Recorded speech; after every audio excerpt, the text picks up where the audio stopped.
very shortly summarized, the idea was that LTT, the Tamil Tiger, the military group, claimed for 40%, that represent 40% of 14% of the population, asking for 40% of the land or separate state. So there are a lot of historical events and everything, but the point I want to highlight is actually their campaign started as a non-violent campaign based on Gandhi Satyagraha at the beginning, but it became very violent and called as separatist movement based on armed struggle. So Kosovo War is the longest and most, I think, bloodiest war in South Asia, actually more than 25 years. And in fact, we had failed international peace process also inside the country, but we are not going to talk about that in general. But the important thing is it killed more than 100,000, but the element is 40,000 people were killed during military campaign by the army in the last few weeks. So all other things are, of course, there, all the things. But here we want to focus here today. Now, Sri Lankan president, the previous president, was like the war victor. He was like, I don't know, according to the part of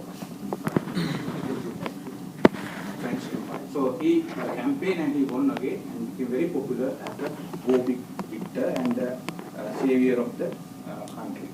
So they claim that there's no casualty, there's zero casualty war, and after the war, no reconciliation, but more discrimination of minorities, direct violence, authoritarian, and because he was very popular, family regime, high corruption, civil rights curtailed.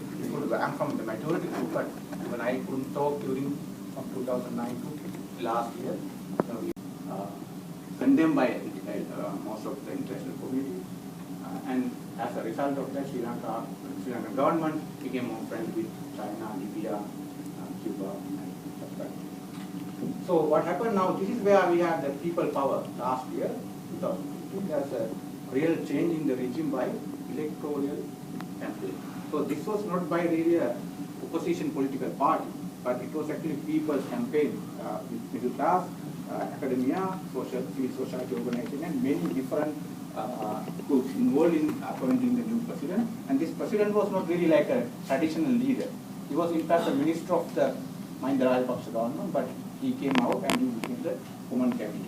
Now you can see historically it's a very different thing because up to 80% people from minority groups voted for him. So now he's like the people's president started during from last year. So this is for example, I would say it's an example of not a strategically planned long-term people campaign, but emerge quickly based on situational reasons and successful as a regime change compared to Tunisia, Egypt. This was through the electoral system. So I just also as a academic I do research, collaborative research with some corporations. Now from last maybe 2-3 years, I've been doing a lot of work on web-based campaign, web-based discussion, particularly connecting people from different countries, including Google Hangout, YouTube sessions, and other work. I'm also kind of supporting opposition kind of politicians whom I consider as more democratic than Mahinda Rajapaksa, this dictator president. She was the former president. Also as an academic I do research, collaborative research with some corporations. Now from last maybe 2-3 years, I've been doing a lot of work on web-based campaign, web-based discussion, particularly connecting people from different countries, including Google Hangout, YouTube sessions, and other work.